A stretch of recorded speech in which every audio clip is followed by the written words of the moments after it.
हाँ, कैसे हैं आप सब लोग और कैसी चल रही है आपकी पढ़ाई? तो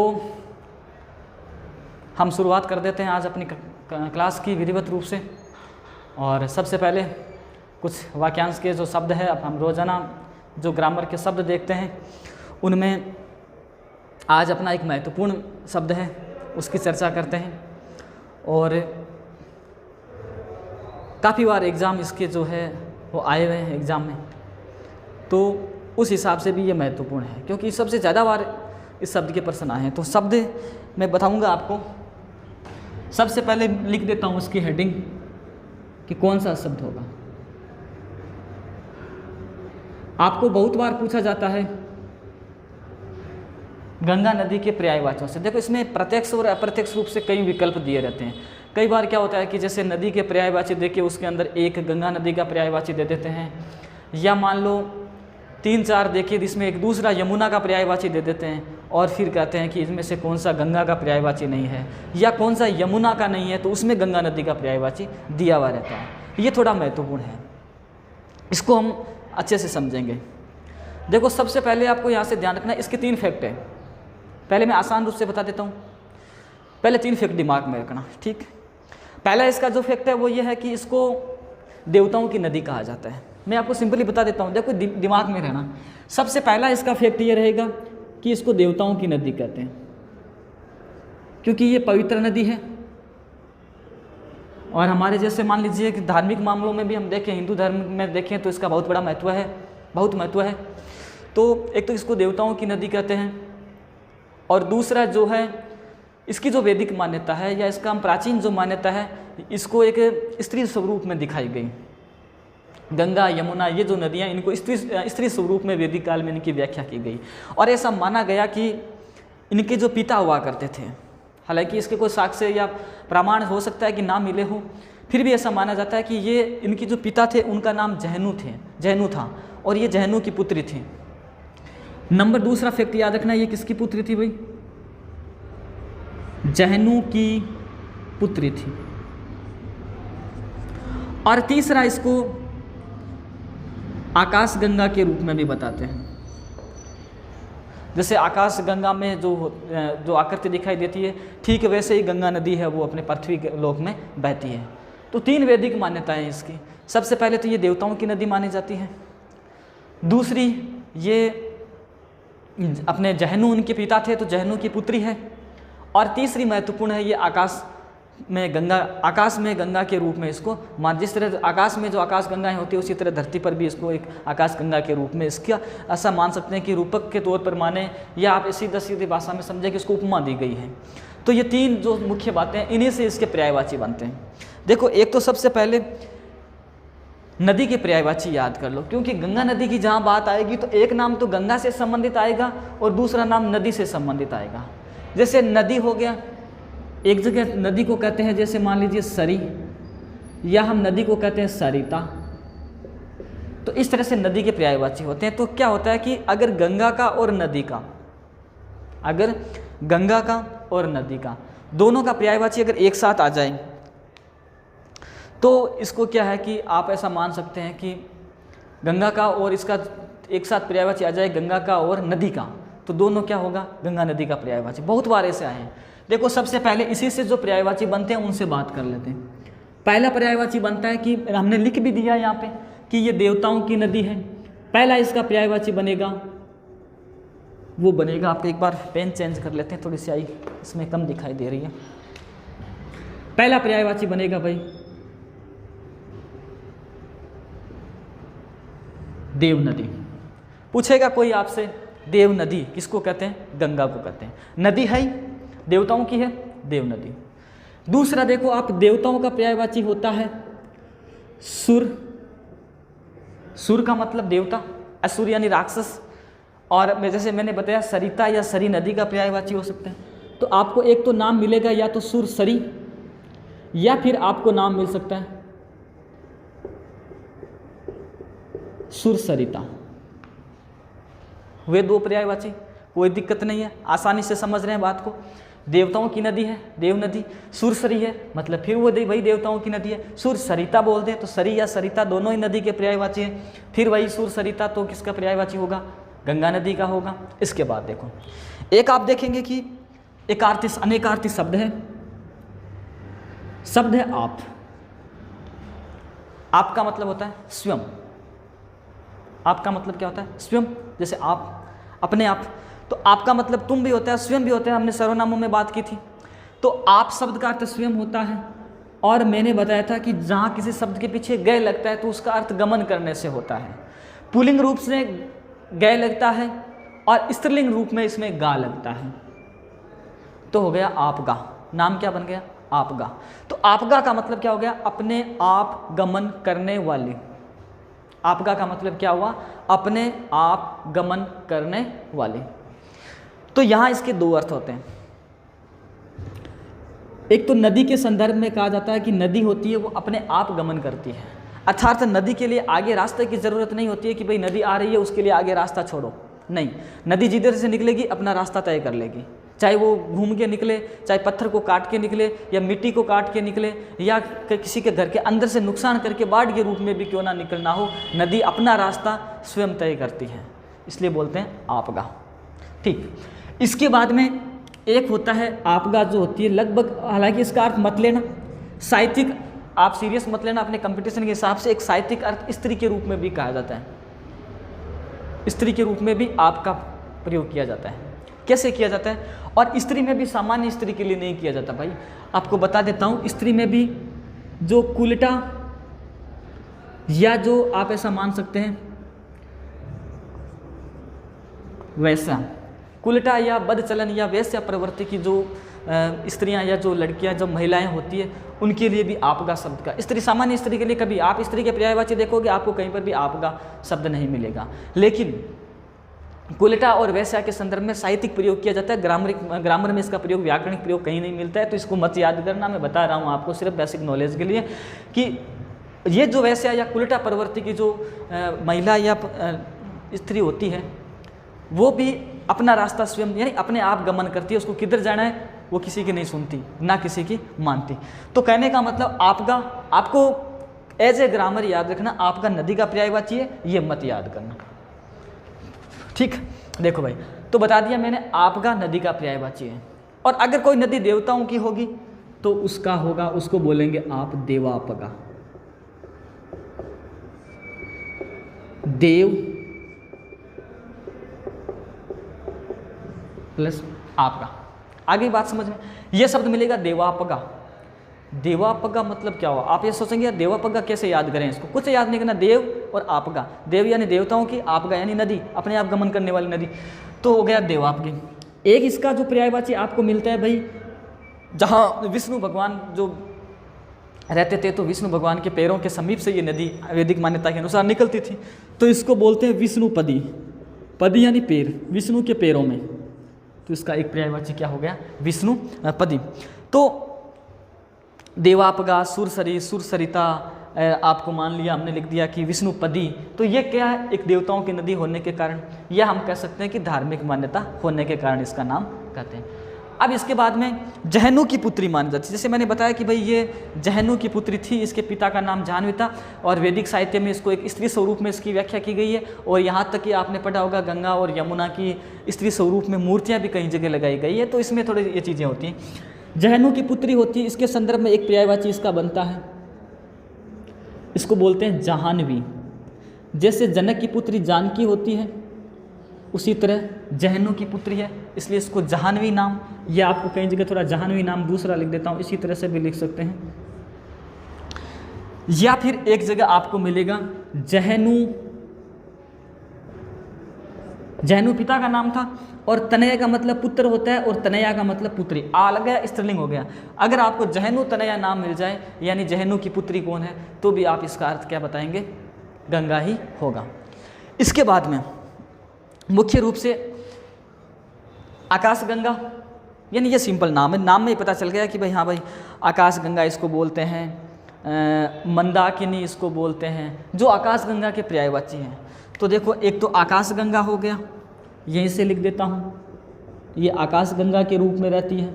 आकाश गंगा, फिर आपको इसी को मंदाकिनी बोलते हैं, इसी को आपको सूर्य देवताओं के द्वारा बनी है, फिर ये देवताओं से संबंधित है। सूर्य धुनी, देवताओं ने जिसको धुनी हो, जिसको बनाई हो, बुनी हो, सूर्य धुनी, तो सूर्य धुनी भी किसका पर्यायवाची है? इसी का है। इसके अलावा 2-3 पर्यायवाची और बन सकते हैं, चलो यहाँ बता देता हूँ। एक तीसरा जो रूप होगा ना इसका पर्यायवाची, तो इसको पृथ्वी पर लेके कौन आया? इसको पृथ्वी पर लेके कौन आया? तो हमने पढ़ा गंगा नदी को सबसे पहले भागीरथ लेके आया था। तो इस आधार पे इसका नाम भाई भागीरथ लेके आया था, इस आधार पर इसका नाम भागीरथी भी बताते हैं। तो इसका गंगा नदी को भागीरथी क्यों कहते हैं? क्योंकि इसको सबसे पहले कौन लेके आया था? भागीरथ लेके आया था, इसलिए इसको भागीरथ भी कहते हैं। फिर एक हमने देखा भागीरथ लाया था, इसलिए इसका नाम क्या हो गया? भागीरथी हो गया। फिर एक पर्यायवाची और बनता है इसका, और वो भी बहुत सिंपल है कि ये नदी है गंगा, और गंगा जो नदी है वो यमुना और सरस्वती के साथ मिलकर जो इलाहाबाद, जो उसका वर्तमान नाम प्रयागराज है, वहाँ पे वो त्रिवेणी संगम बनाती थी, प्राचीन काल में बनाती थी। अब शायद सरस्वती नदी का बखान ना मिलता हो, फिर भी ऐसी मान्यता है कि सरस्वती नदी आज भी वहाँ है, और वहाँ पर क्या है कि वो त्रिवेणी संगम बनाती है। तो यह ध्यान रखना है, त्रिवेणी संगम के कारण इसका एक नाम है भाई त्रि यानी 3, पथ यानी रास्ता, गै पुल्लिंग है, इसका स्त्रीलिंग बनाएंगे गा, त्रिपथ गा, 3 रास्तों में गमन करने वाली, मतलब त्रिवेणी संगम, एक गंगा नदी की तरफ, एक यमुना, एक गंगा इधर हुगली की तरफ, यमुना हिमाचल प्रदेश की तरफ, सरस्वती इधर यमुना इधर अपने आगरा की तरफ, और सरस्वती इधर हिमाचल प्रदेश। तो 3 नदियों का इसका जो संगम होता है उसको हम बोलते हैं त्रिपथगा, 3 पथों पे गमन करने वाली, 3 राहों में गुजरने वाली, इसलिए इसका पर्यायवाची क्या हो गया? त्रिपथगा। तो आपको देखो भाई कितने पर्यायवाची हुए? नंबर 1, 2, 3, 4, 5, 6, 7, 8, 9, 10 और 11। हमने गंगा नदी के 11 पर्यायवाची याद किए।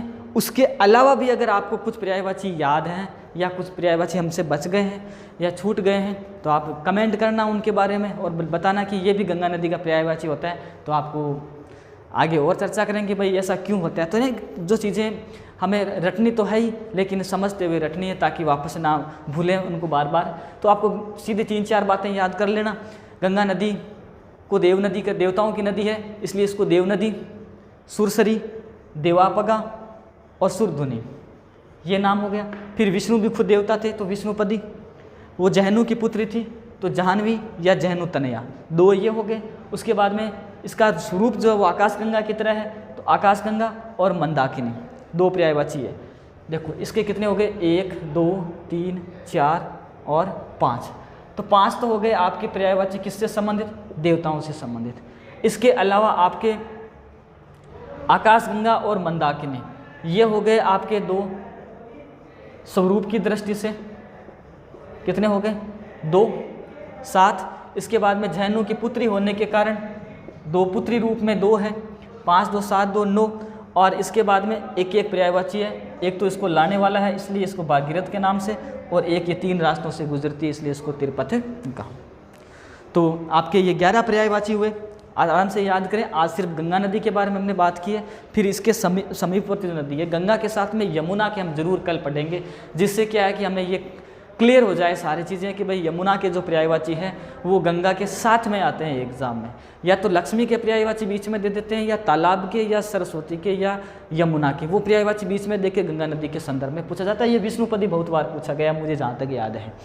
तो हमारी ये टॉपिक यहीं से समाप्त कर देते हैं। इसके बाद में हम बढ़ते हैं अपने जो टॉपिक चल रहा था उसकी ओर। एक बार इसको आप लिख लो आराम से या स्क्रीनशॉट ले लो। उसके बाद में हम आगे की कक्षा शुरुआत जो कक्षा की है वो हम विधिवत रूप से करते हैं।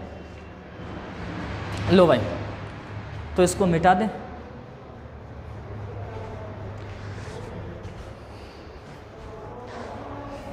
तो धीरे धीरे हम जो भी पर्यायवाची, जो भी विलोम शब्द, जो भी प्रत्यय उपसर्ग, जो भी हमारा टॉपिक में व्याकरणिक जो शब्दकोश के जो शब्द हैं जो हमारे लिए रटने वाली चीज़ें हैं उनको हम धीरे धीरे आसान कर रहे हैं, और उम्मीद करता हूँ कि ये बहुत आसान हो जाएंगे और एक समय ऐसा आएगा कि आपको सारी चीज़ें एक साथ क्लियर होगी और आप अच्छे से पढ़ेंगे। और अगर इस तरह से होगा, हम पढ़ रहे हैं, अगर इनमें से ही मान लीजिए कोई शब्द आपको एग्ज़ाम में मिल जाता है तो इससे बड़ी उपलब्धि हमारे लिए और क्या हो सकती है। उम्मीद करते हैं, और जहाँ तक मेरा अनुभव है ज़रूर आपको यहीं से सब कुछ हिंदी के विषय में आपको जो है निराशा नहीं होगी।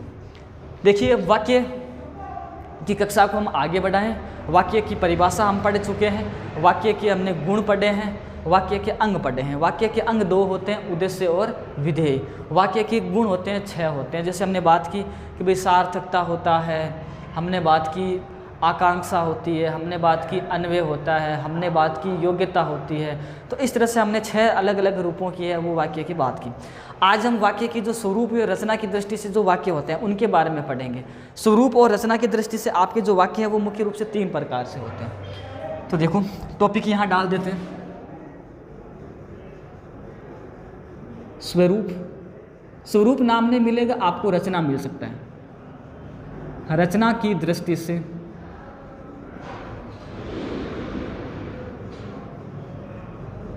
वाक्य के 3 भेद बहुत ही सिंपल है। और ये मानो कि अगर इनमें से आपके प्रश्न आएगा ना, सरल संयुक्त मिश्र जो हम पढ़ने जा रहे हैं, उनमें से प्रश्न आएगा तो ज़रूर अच्छा क्वेश्चन इसमें बनेगा। इसके जो तीनों स्वरूप है उसमें सबसे पहला है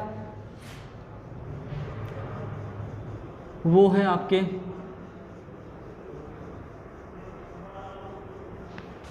सरल वाक्य, दूसरा है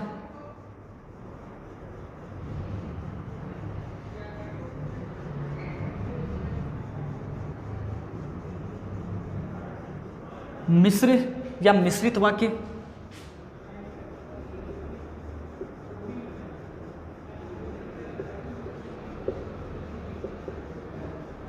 तीसरा है आपका संयुक्त वाक्य। रचना की दृष्टि से वाक्य कितने होते हैं? 3 होते हैं। अलग अलग समझ लेते हैं। देखो भाई, रचना की दृष्टि से वाक्य कितने भेद हुए? 3। पहले तो इनके प्रकार या इनका अर्थ देख लेते हैं। सरल वाक्य एक उद्देश्य, एक विधेय, एक उद्देश्य, एक विधेय।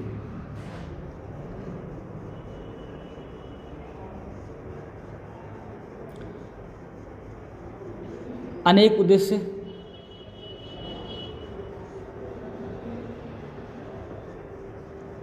या अनेक विधेय। ठीक, फिर इसकी परिभाषा की बात करें,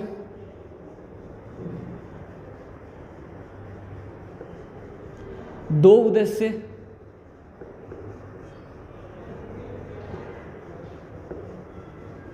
दो विधेय,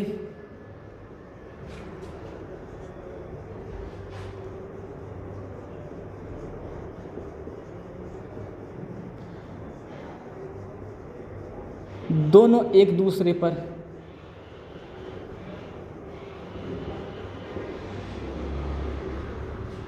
दूसरे पर आश्रित। इसमें दो उद्देश्य,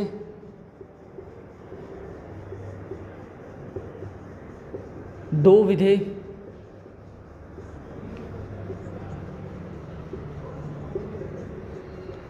दोनों पूर्णतः स्वतंत्र।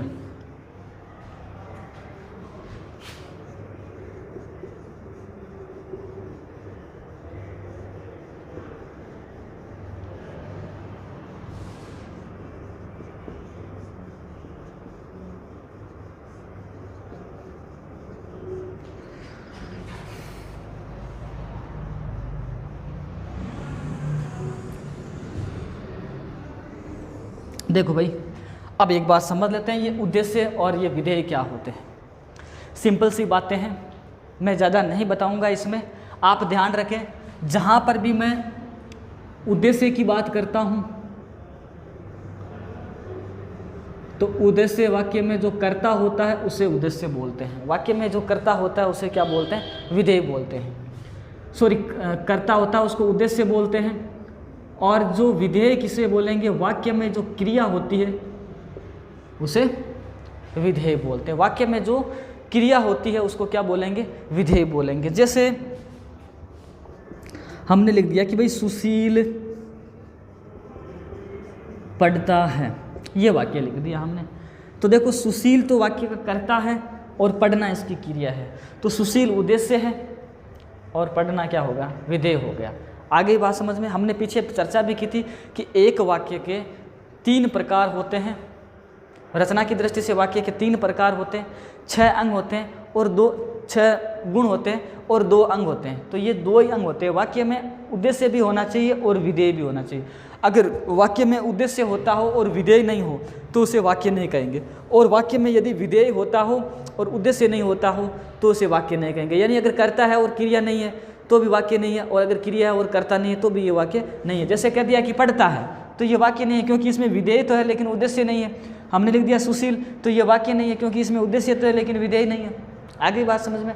तो उद्देश्य और विधेय ये क्या होते हैं? एक वाक्य के 2 महत्वपूर्ण अंग होते हैं। इसके अलावा आगे हो सकता है, जैसे मान लीजिए इसको आगे बढ़ा दिया कि सुशील पुस्तक पढ़ता है, सुशील समाचार पत्र पढ़ता है, या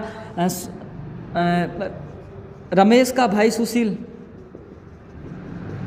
समाचार पत्र पढ़ता है। तो वाक्य बड़ा हो सकता है, लेकिन जो बड़ा होगा वो अलग अलग अंग होंगे उसके। लेकिन मुख्यतः आपको बात की जाए तो 2 ही अंग होते हैं। ये क्या होते हैं इसको हम आगे चर्चा करेंगे, अभी नहीं चर्चा का विषय बनाएंगे, हम अतिरिक्त क्लासों में बताएंगे, क्योंकि अभी इतना सारा कचरा हो जाएगा, आप समझ नहीं पाओगे। एक बार टॉपिकों को ऊपरी समझ लो आप। तो सुशील पुस्तक पढ़ता है, तो यहाँ पुस्तक विधेय नहीं, क्रिया होगी, प्रेडिकेट जो होता है वो विधेय होगा, सब्जेक्ट होता है वो क्या होता है? उद्देश्य होता है। तो ध्यान रखें, उद्देश्य किसको कहेंगे? कर्ता, और विधेय किसको कहेंगे? कार्य, सॉरी क्रिया। इतना ही याद रखें, सारी चीज़ें समझ में आ जाएगी। देखो पहला जो साधारण वाक्य किसे कहेंगे या सरल वाक्य किसे कहेंगे, तो उसकी पहली डेफिनेशन है कि ऐसे वाक्यों में एक तो क्या होता है? उद्देश्य होता है, यानी एक कर्ता होता है, और एक ही क्या होता है? विधेय होता है। यानी एक ही कर्ता होगा और एक ही क्रिया होगी। तो मैंने जैसे लिख दिया कि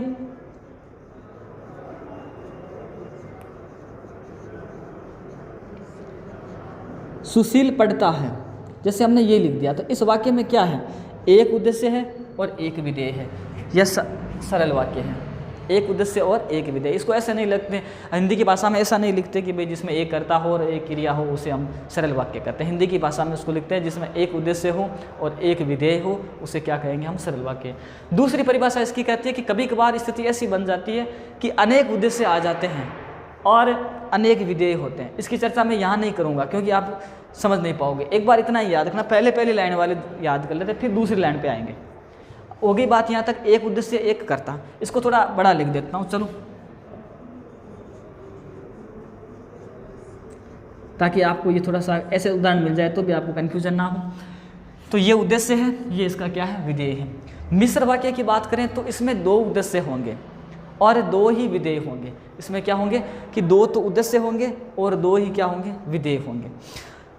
अर्थ ये समझना है कि 2 उद्देश्य और 2 विधेय। यहाँ हमने 2 उद्देश्य लिख दिया और यहाँ पर भी हमने अनेक उद्देश्य लिख दिया, फिर इसमें और इसमें अंतर क्या हुआ बताएंगे आगे। और दोनों एक दूसरे पर आश्रित हैं। फिर आगे वाला देखेंगे, इसमें भी 2 उद्देश्य 2 विधेय, यानी यहाँ पे ये डेफिनेशन और ये डेफिनेशन दोनों कॉमन है। यहाँ वाली जो आगे वाली जो दोनों बातें हैं ये एक दूसरे पर आश्रित और दोनों पूर्णतः स्वतंत्र। ये जो दोनों वाक्य हैं ये इन दोनों लाइनों को या दोनों जो अपना परिभाषिक जो हमने रूप दिया है इसको दोनों को वो क्या करेंगे? परिच्छेदित करेगी, दोनों को अलग करेगी। तो देखो कैसे करेगी कि दोनों एक दूसरे पर आश्रित हो। अब दोनों क्या एक दूसरे पर आश्रित? दोनों उद्देश्य और दोनों विधेय। 2 उद्देश्य 2 विधेय दोनों पूर्णतः स्वतंत्र हो। देखो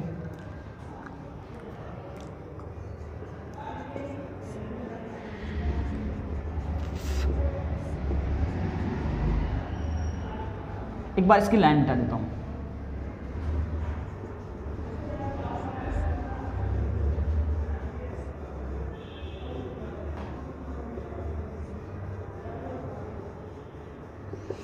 जैसे हमने लिख दिया कि रवि खेलता है और श्यामा पढ़ती है। यहाँ देखो एक तो रवि है वो उद्देश्य है, श्यामा है वो उद्देश्य है, खेलता है विधेय है, पढ़ती है विधेय है। तो दो उद्देश्य और दो विधेय, दो उद्देश्य और दो विधेय हो गए। ऐसी स्थिति इसमें भी बन जाएगी, इसमें भी यही तो है, इसमें भी दो उद्देश्य और दो विधेय है। यहाँ तक कोई दिक्कत नहीं। अब इसको माने किस में, इसको इसमें मिश्र वाक्य में माने या संयुक्त वाक्य में माने। तो इसके लिए हमें दूसरी लाइन पर आएगी कि दोनों एक दूसरे पर आश्रित होते हैं, और यहाँ लिखा है दोनों पूर्णतः स्वतंत्र होते हैं। अब इसके बारे में चर्चा कर लेते हैं कि दोनों एक दूसरे पर आश्रित।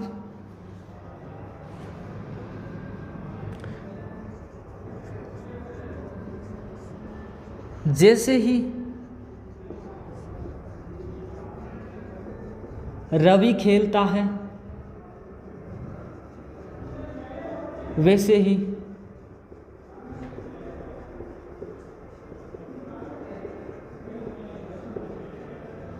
श्यामा पढ़ने लग जाती है। जैसे ही रवि खेलता है वैसे ही श्यामा पढ़ने लग जाती है। एक वाक्य, इसमें भी रवि उद्देश्य है, श्यामा उद्देश्य है। खेलता है विधेय है, पढ़ने लग जाती है विधेय है। कहने का मतलब इस वाक्य में भी दो उद्देश्य दो विधेय है, इसमें भी दो उद्देश्य दो विधेय है। अर्थात अब ये दोनों अलग अलग हैं, अब दोनों एक दूसरे पर आश्रित है। इसमें से कौन सा वाक्य, कौन सा उदाहरण है जो जिसमें दोनों एक दूसरे पर आश्रित है, दोनों उद्देश्य विधेय, और कौन सा है जो दोनों पूर्णतः स्वतंत्र है? इसके लिए हमें दो चीज़ें देखनी है। सबसे पहले यहाँ मैंने कोष्टक में लिखा है दो सरल वाक्य, यहाँ मैंने लिखा है दो सरल वाक्य। अर्थ इसका यह है कि मिश्र वाक्य और संयुक्त वाक्य में दो सरल वाक्य होते हैं, जबकि सरल वाक्य में एक ही सरल वाक्य होता है। ध्यान से देखें, रवि खेलता है ये अपने आप में एक सरल वाक्य है, श्यामा पढ़ती है ये अपने आप में एक सरल वाक्य है। रवि खेलता है ये अपने आप में सरल वाक्य है, श्यामा पढ़ने लग जाती है ये अपने आप में सरल वाक्य है।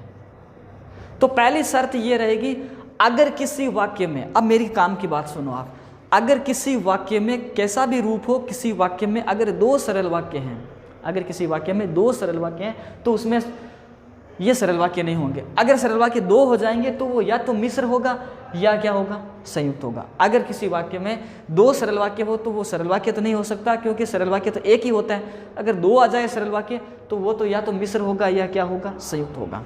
अब मिश्र और संयुक्त अलग कैसे करें कि यहाँ लिखा हुआ है कि दोनों पूर्णतः स्वतंत्र होते हैं, यहाँ लिखा हुआ है दोनों एक दूसरे पर आश्रित होते हैं। तो ये दोनों स्वतंत्र, दोनों एक दूसरे पर क्या आश्रित होते हैं? ध्यान रखें, ये दोनों सरल वाक्य, यहाँ पर भी ध्यान रखें दोनों सरल वाक्य। संयुक्त वाक्य में जो दोनों सरल वाक्य दिए रहते हैं वो दोनों पूर्णतः स्वतंत्र होते हैं।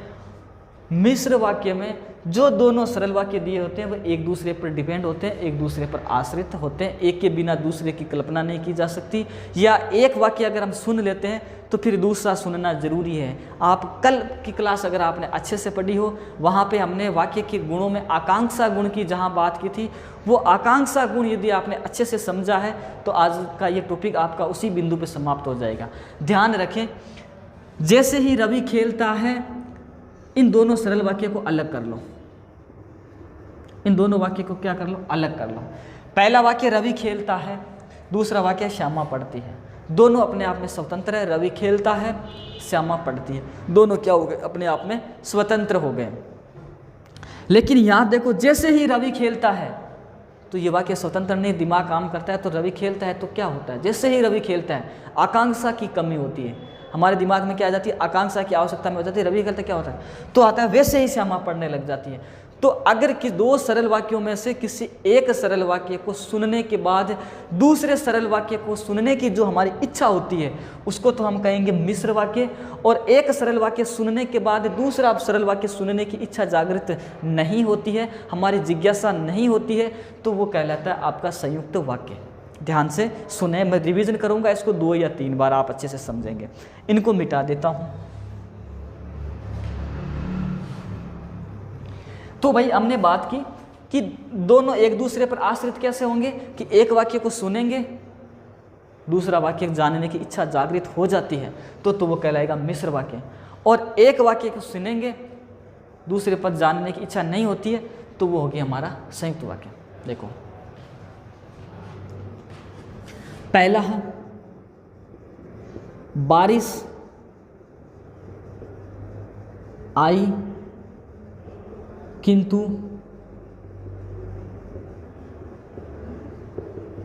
ओले नहीं गिरे।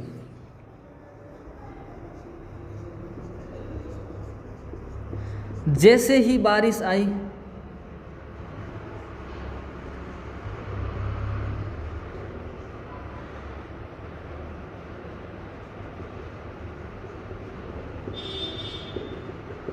थोड़ा सा ये वाक्य अशुद्ध सा लग रहा है लेकिन थोड़ा बोलने में है, ठीक। अब यहाँ पे देखो पहला वाक्य पढ़ लो, बारिश आई, तो एक वाक्य बन गया अपने आप में, बारिश आई, ये स्वतंत्र वाक्य है। कोई पद अगर किसी को कोई आके आपको कहे कि बारिश आई, आज बारिश आई, तो वाक्य पूर्ण हो गया, स्वतंत्र भी हो गया कि हाँ भाई आज बारिश आई है। लेकिन अगर कोई आते कि जैसे ही बारिश आई, तो आपके मन में फिर जिज्ञासा, तो फिर क्या हुआ कि भाई ओले नहीं गिरे, बारिश तो आई लेकिन ओले नहीं गिरे। तो ये वाक्य एक दूसरे पर डिपेंड है और ये वाक्य पूर्णतः दोनों स्वतंत्र है। तो ध्यान रखें, एक दूसरे पर आश्रित कैसे होते हैं, एक दूसरे पे जो है वो स्वतंत्र कैसे होते हैं। तो इनके अंदर भी कई भेद होते हैं, जैसे संज्ञा आश्रित, विशेषण आश्रित, क्रिया विशेषण आश्रित। स्पेशली रीट में सवाल वहाँ से आते हैं, तो उनकी मैं एक अलग क्लास बनाऊंगा, इसमें नहीं बताऊंगा, नहीं तो खिचड़ी बड़ी हो जाएगी, क्योंकि हमारा काम आपको सिखाना है ना, टाइम पास करना नहीं है। तो एक बार जो कैंडिडेट नए हैं या जिनको थोड़ा बहुत कन्फ्यूजन इस बिंदु में रहा हो, इस प्रकरण में जिसको थोड़ा बहुत दिक्कत रही हो, तो वो एक बार इनका बेसिक कंसेप्ट समझे, उसके बाद में हम उसका डीपली अध्ययन करेंगे। तो सरल वाक्य की पहली शर्त क्या होती है कि इस सरल वाक्य में दो वाक्य नहीं होते, बस एक उद्देश्य एक विधेय, अनेक उद्देश्य अनेक विधेय। अब इसके ऊपर चर्चा नहीं कि आगे करेंगे, अभी इसके जस्ट बाद में।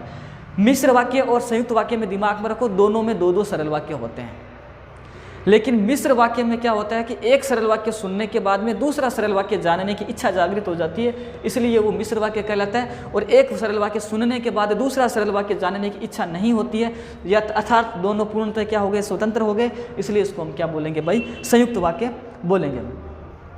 तो देखें, अब इसमें थोड़ा सा और कर लेते हैं। अब इसमें क्या करेंगे, एक संयुक्त वाक्य लेंगे या एक सरल वाक्य लेंगे, उनका एक दूसरे में रूप बदलेंगे। तो फिर आपको है ना, जैसे मैंने एक लिख दिया, अच्छे बालक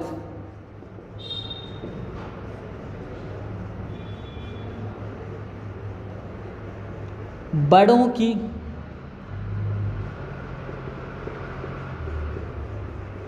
आज्ञा मानते हैं।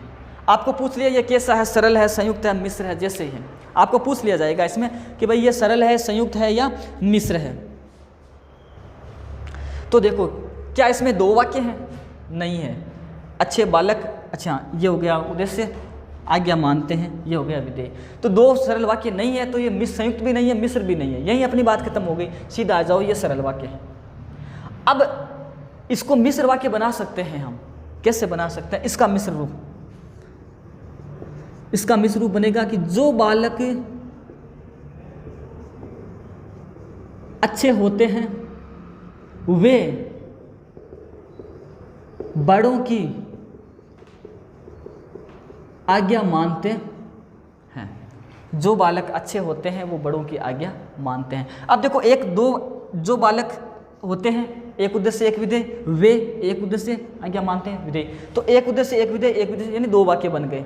लेकिन पहला पद हमने पढ़ा, पहला वाक्य पढ़ा, जो बालक अच्छे होते हैं, तो दूसरा पद जानने की इच्छा, वो क्या होते हैं, तो वो बड़ों की आज्ञा मानते हैं। इसको भी हम संयुक्त वाक्य बना सकते हैं। इसी रूप को कैसे बनाएंगे? जो हटा देंगे, बालक अच्छे होते हैं और वे बड़ों की आज्ञा मानते हैं। ठीक है भाई, एक एक दो दो उदाहरण लिखो, उम्मीद करता हूं अच्छे से समझ में आया होगा। चलो यहां तक हो गया।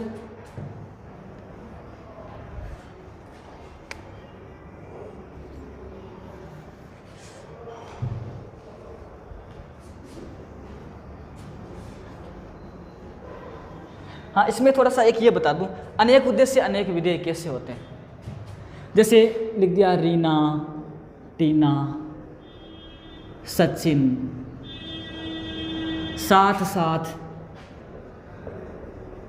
खेलते पढ़ते हैं। रीना, टीना, सचिन साथ साथ खेलते हैं। अब देखो, रीना, टीना, सचिन अनेक उद्देश्य हो गए, साथ साथ खेलते पढ़ते, दो क्रियाएं हो गई, अनेक विधेय हो गए, लेकिन वाक्य तो एक ही है। वाक्य तो क्या है? एक ही है। ठीक है, तो अनेक उद्देश्य और अनेक विधेय। यहाँ दो उद्देश्य दो विधेय है, वहाँ दो उद्देश्य दो विधेय, लेकिन यहाँ अनेक उद्देश्य अनेक विधेय भी हो सकता है, एक उद्देश्य एक विधेय भी हो सकता है। इसमें देखो पहला उदाहरण, शोर मचाने वाला बालक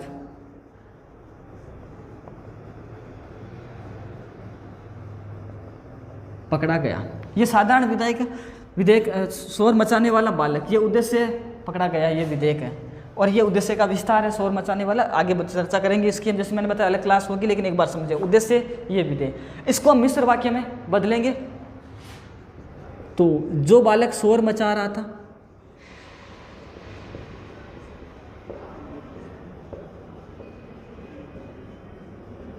वह पकड़ा गया। ये हो गया भाई, जो बालक शोर मचा रहा था, तो अगला पद सुनने की इच्छा है। जो बालक शोर मचा रहा था क्या किया? उसको पकड़ा गया। इसके बाद में इसको संयुक्त बनाएंगे, बालक शोर मचा रहा था और वह पकड़ा गया, है ना। एक और देख रहे हैं, अपराधी होने के कारण उसे सजा हुई।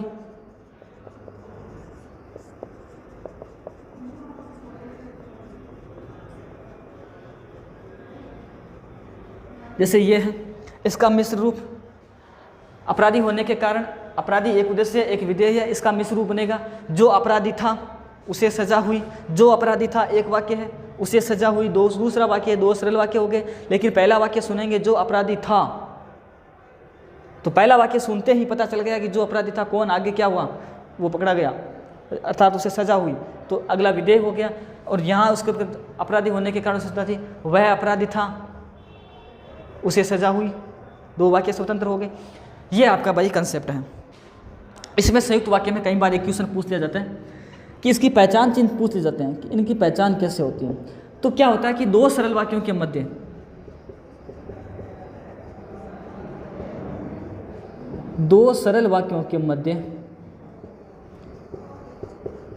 किंतु, परंतु, तथा, एवं, या, व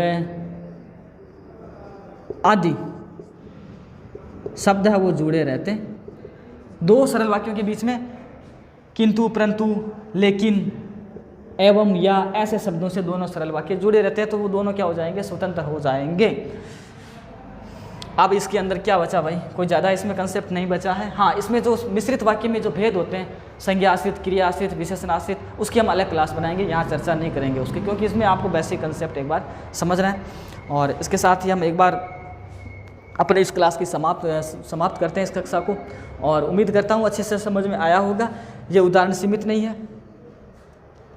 विपत्ति में, जैसे एक उदाहरण लिख दिया, विपत्ति में धीरज रखना चाहिए।